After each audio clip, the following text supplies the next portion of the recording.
following that, we are now going to share the plans for the conference on preservation of rural Buddhist heritage. What we have today is that what we have on my left are the chairman and the vice chairman and the member secretary of Indian Trust for Rural Heritage and Development. We have in the center Mr. S. Commissioner Padma Bhushan, who has also been the principal secretary to a prime minister and chairman of INTAC for many, many years, and is the founder chairman of Indian Trust for Rural Heritage and Development. We also have Mr. Yogindra Narayan with us over here, retired IS officer who was Chief Secretary of Uttar Pradesh and Defense Secretary and also Secretary General of Rajya Sabha.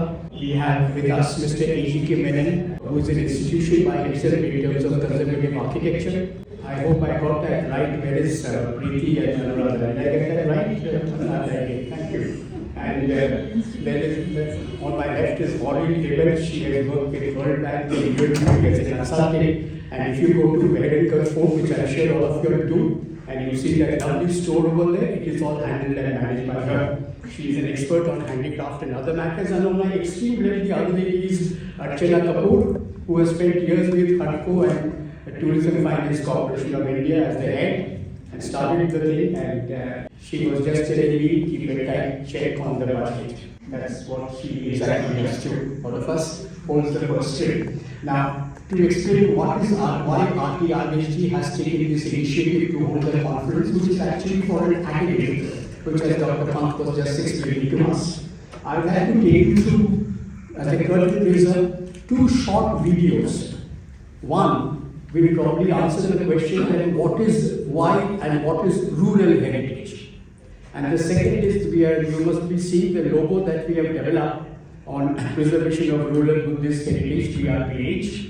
And there's a little story behind that logo. It's just not any graphic. There is a story behind it. So if I can have my friend, colleague Neeraj to come and play the two videos one after the other. We also have, by the way, other than that, you have an opportunity. Our partners, that's IBC, of which Dr. Pant and Mr. Sherpa are here. And then from Gautam Buddha University, Professor Shweta Anand is also here. There are partners and also School of Planning and Architecture. Professor Anuradha Chaturvedi sitting right in front of me, she is also here. So post this, if you want to know what is they are partnering about, we have three other partners. One is the Archaeological Society of India. The other is the Ambedkar Center for International Center. They are the venue partners where we will be holding the conference on the 28th, 29th and 30th. And we have the Thapa College from Berkeley, US, Wongmo Dixie, who runs that, and he also runs that Tipitaka in Bodhgaya and the walk. She will also be here with us on 28th as one of the speakers. So all of you please be there on 28th. And now a quick look at the videos, and then Mr. Mishra will take on.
tell us something about ITRHD and why we are taking the initiative to take on. Well, you got an idea from the video presentations of what we have gathered here for, what the purpose of this conference is, and how and why it started. We're going to start from the beginning. I might mention that I was involved with ITAC as chairman for 10 years. That organization is perhaps the largest organization in India concerned with conservation of heritage. I felt, however, that the focus of that organization was primarily on urban heritage. I left the organization in 2010 and in association with a number of distinguished persons, which included Maharaja Jodhpur and other eminent personalities. We set up the Indian Trust for Rural Heritage and Development. I have always felt that although India linked to the villages, adequate attention has not been paid to the rural sector. And we felt that there was a need to set up an organization focusing on not only rural heritage and preserving rural heritage, but in linking heritage with rural development and thereby involving the community to take part in that. No such organization, to the best of my knowledge, exists in the country at present. So this organization was set up in 2011, more than 14.5 years back, and we have taken on conservation projects in a number of states. We have projects in 8 states for conservation projects and craft development, music traditions. We focus only on those traditions, both music and crafts, which are in danger of disappearing. So we've taken up those villages which have a long established tradition of more than 400 years and where they were facing marketing problems and were at the mercy of the middlemen. So we have projects in 8 states. Now, as part of our mission to focus on the rural sector and to identify rural heritage, after the last budget session, when it was announced by the government that they would give prominence to Buddhist heritage, we decided that we would also focus on Buddhist heritage, but Buddhist heritage existing in the villages. We have a large number of Buddhist sites which attract thousands of tourists from abroad, but there are hundreds of sites in villages lying undiscovered, lying uninvented, and neglected. And these are spread all over the country, in Andhra Pradesh, in UP, in Bihar, and Gujarat. And we decided that we will focus on them and take steps to conserve them, to preserve them for future generations, and also attract more tourists to the country. For this purpose, we felt there was a need to set up an academy for training of conservation architects, especially for rural Buddhist heritage.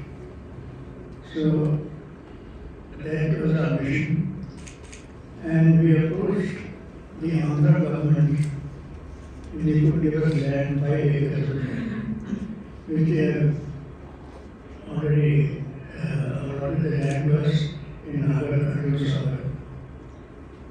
Now, to carry that forward, we felt that this institute should be the highest international standards.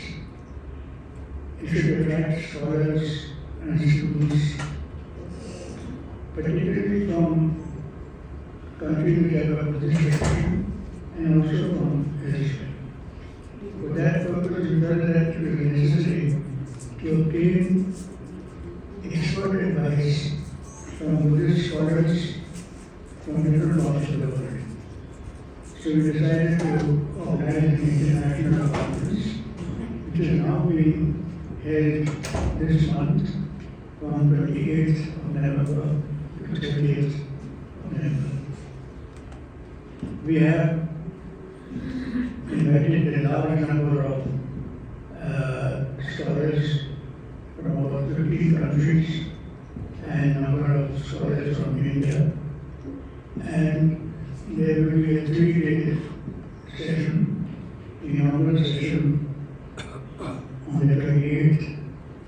On the 29th, there will be technical sessions, number of sessions where different aspects of Buddhist heritage and of the academy that we are setting up, how it should be set up, what should be the various things will be discussed. And on the 29th itself, there will be a period of the life of Buddha, seen by a well-known theatre person, which has already traveled to the United States and has had a very good reception over there. So we hope that this conference will generate a lot of awareness, interest in Buddhist heritage which lies neglected and undiscovered. We hope that as a result of our interaction with scholars from abroad, we will be able to utilize their expertise when we set up the academy. Some of them could be university professors, some in different capacities. So we invite you to these 3 sessions. The inaugural session, which is on the 28th, they play on the 29th, and then these technical sessions, and finally the final concluding session is on the last day, 30th. After that, we will swing into full action for setting up the academy, because that is our ultimate goal. And it will be the first academy, such academy in India. No, sir, there are a number of academies for conservation of heritage, but none for exclusively for Buddhist rural heritage. So that is amazing. And this conference has generated a lot of international interest. And we hope to have the Prime Minister of Bhutan is likely to give an inaugural session, and the speakers whose consent to ask the committee. So, if you have any questions, we are open. My team is here. Yogesh Narayan, Vice Chairman of ITRHD. Professor Menon, also from Vice Chairman. Maureen Giebel is the Vice Chairman. And Archana is our member secretary. We have a very good team working in this thing, and we have partnerships with a number of organizations in organizing this event. Without this joint cooperation, it would have been difficult to organize it single-handedly. We have the School of Planning and Architecture, we have the International Buddhist Confederation under the Ministry of Culture, we have the Gautam Buddha University in Noida, we have the American Buddhist Association based in Berkeley University, we have the ASI. All these working together. We have the steering committee, and all decisions are taken jointly by this. And it is through this joint efforts that we've been able to bring this. We hope it will be a very successful and very eventful happening. So, with these words, if you would like like to, before that, would you like to say anything or we like it? Questions now. So I think if you first have any clarification or you want to ask any.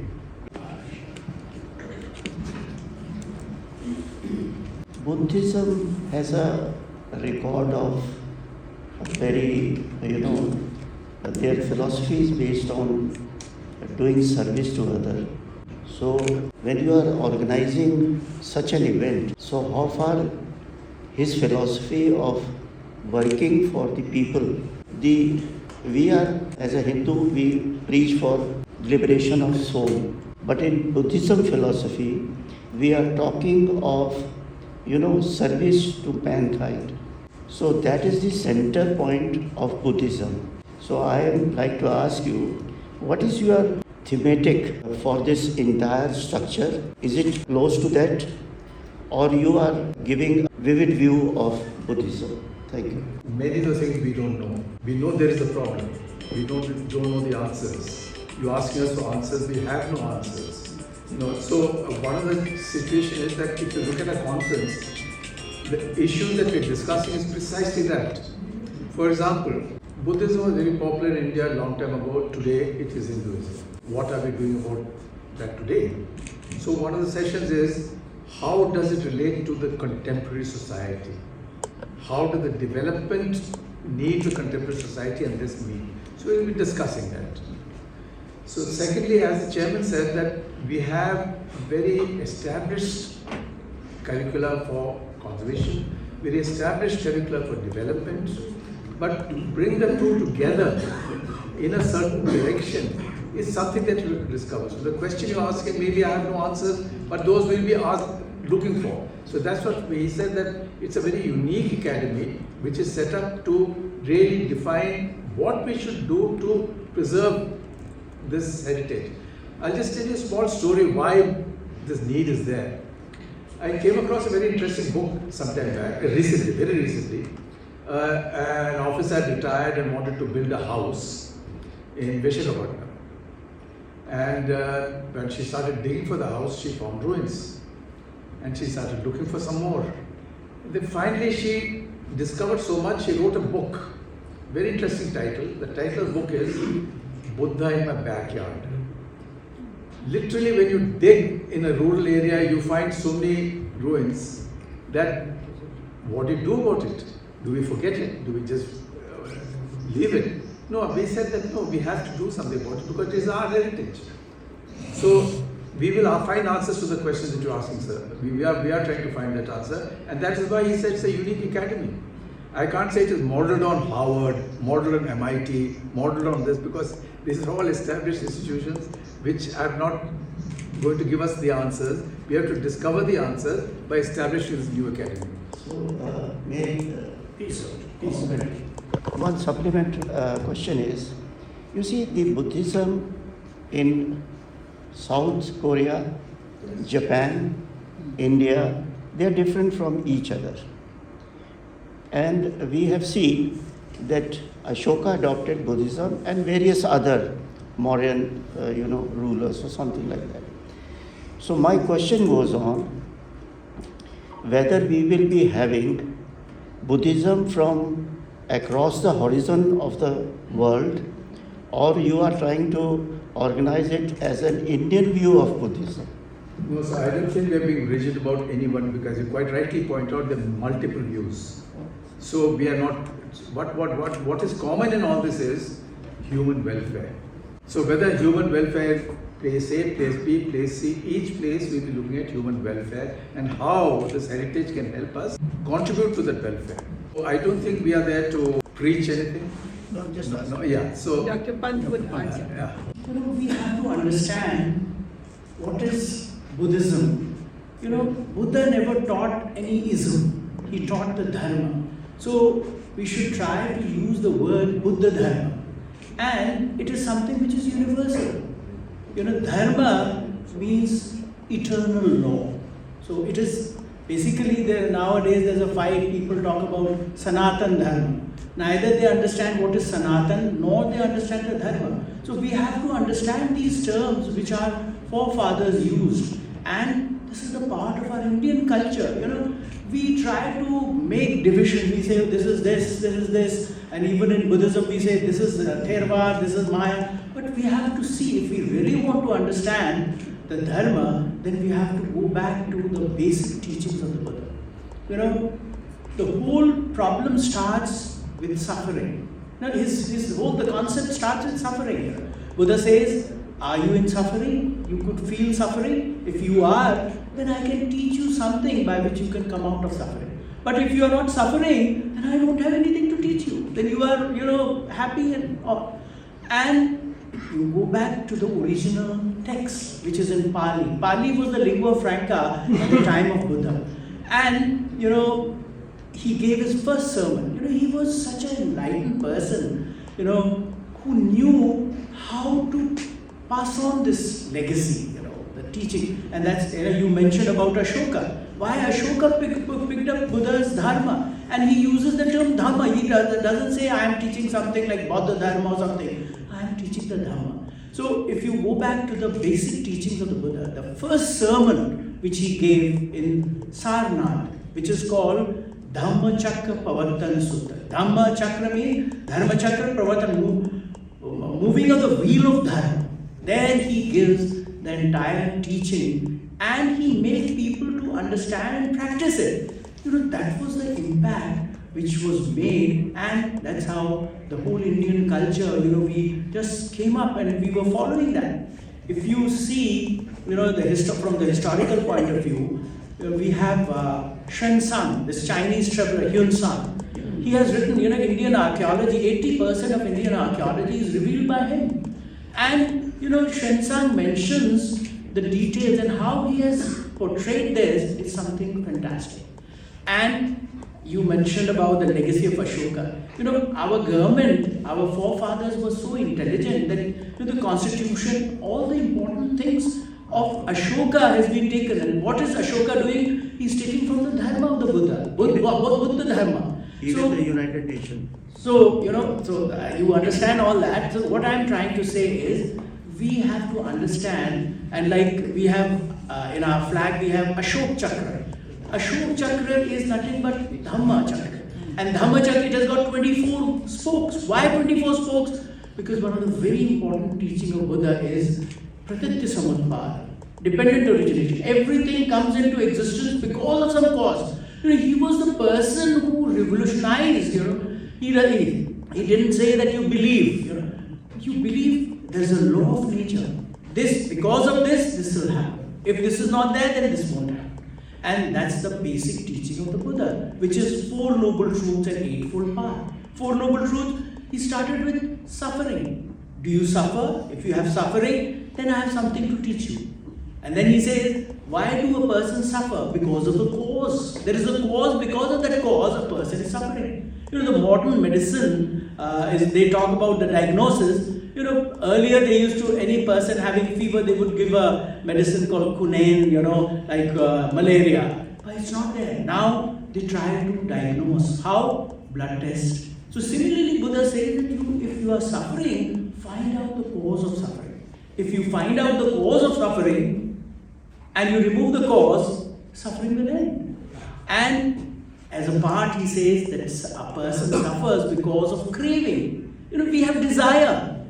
And because of these desire, we are, we go on, we have greed, hatredness, ignorance. So these are the basic things. So if you see, our forefathers were so great. They talked about Dharma, Dhamma, which is something universal. Sanatana Dharma, eternal Dharma, which is natural. When the sun comes, light already comes, So it's like things are dependent origination. We have to go to the core of this. I am so happy that I am associated with them, and what they, our Mishra ji just mentioned that behind all these things, one of the terms which is very much used in Buddha's philosophy is Upaya Kaushalya. Upaya Kaushalya, skill in the use of means. So he had been so skillful that he's having this conference. What is the ulterior motive? We have to come up with academy, rural setup here. And Buddha is like, we say rural Buddhist academy, but Buddha doesn't mean Gautam the Buddha or any particular sect. It is universal. Any person who becomes enlightened will teach you this. So, he, in a very skillful manner, is having this conference, but ulterior motive is we have to come up with an academy to protect this legacy which Buddha, not only Buddha, it's like Sanatana Dharma. And for our people, the young generation, it is mainly for them. We have to teach them, otherwise they'll say, hey, you talk about culture, Indian culture, but what is this? Here is the thing which is coming. I think, sir, that was your answer to your question was more of a jnana of classroom. No, very much So we are looking forward to the conference, so we'll get a lot more of this. Sir, I am just a student and all inspiration to Vishwaji, Yogeshji, Maureen ma'am, you have a point to make, I'll get you. Architect person at ITRHD had been pointing out for some time that international protocols for conservation don't really address the requirements of rural conservation needs, both in terms of technical expertise and in terms of the relationship to community development. Alongside with these concerns, which he had been voicing for some time, the Trust became aware of these hundreds and hundreds of Buddhist sites that are existing in rural India that are neglected or endangered or falling apart. So these two streams of thought came together basically, resulting in the idea for this academy. And underneath the kind of a practical level, underneath all the very exalted, kind of learned discussions on Buddhism, is the basic fact that ITRHD has one basic mission, which is to keep our heritage kind of existing in a sustainable way, and also to use that heritage as a resource for rural development. And that is what this conference and this academy is all about, basically. If these incredibly valuable Buddhist resources in rural India can be preserved and maintained, first of all, they will serve as kind of sacred places for the local community. And they also can result on a practical level in increased tourism, which also gives development and economic gains to the community. So that is basically the underpinnings of this whole project as far as ITRHD is concerned. How do you, in this social media generation dominant world, how do you plan to include youngsters in this? And also, I want to ask that what message would you like to give to young scholars, to teach the importance of rural heritage? The academy is set up basically to build up a cadre of young conservation architects focusing on the rural heritage, Buddhist heritage.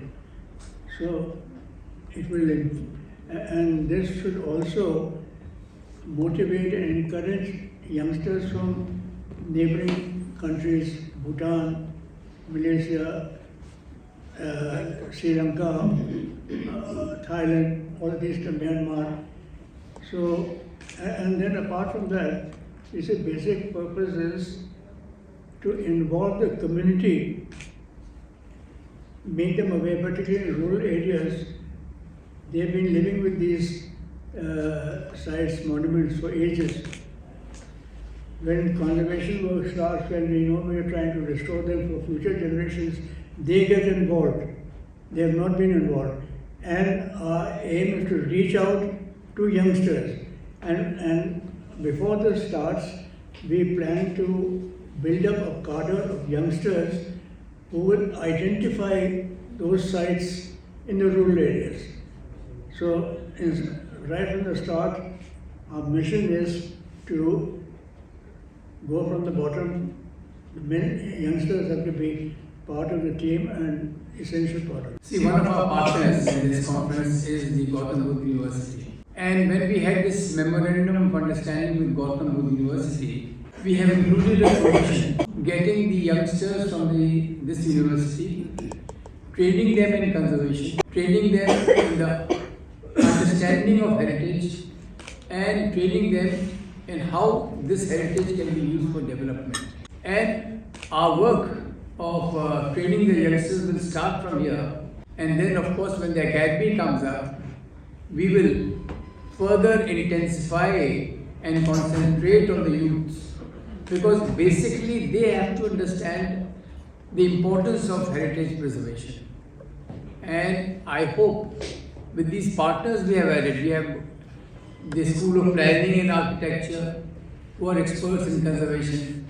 They will teach us or teach the students how to conserve. We have with us the Archaeological Survey of India, for which for each of these monuments which they preserve, they can tell the students why we are preserving them, what is the importance of preserving this particular artifact or building. So basically, I'm very happy that this question has been asked, because we would like to emphasize that we will start off with the youth, and we hope Gautam Buddha University, has students from all over Southeast Asia. All the 7 or 8 countries, if I'm correct, 12 countries in 12 countries, they all come here. And they come to India, why? Because they feel that India is the home of Buddhists. And they come here to study. So we want to build up on that, and by setting up of this academy, we hope to permanently preserve the art of Buddhist architecture, the art of how do you particularly teach various disciplines.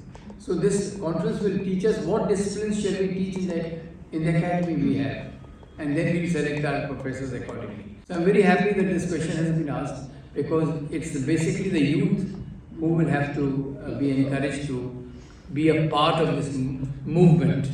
The purpose of saying this is that for a subject like rural conference and an academy for preservation of rural heritage, it's not a very day-to-day subject. But from day one, when we decided to go in for it, we have also gone into a huge social media plan, so that we attract the youngsters, your generation, to start looking at rural heritage and rural Buddhist heritage for that matter.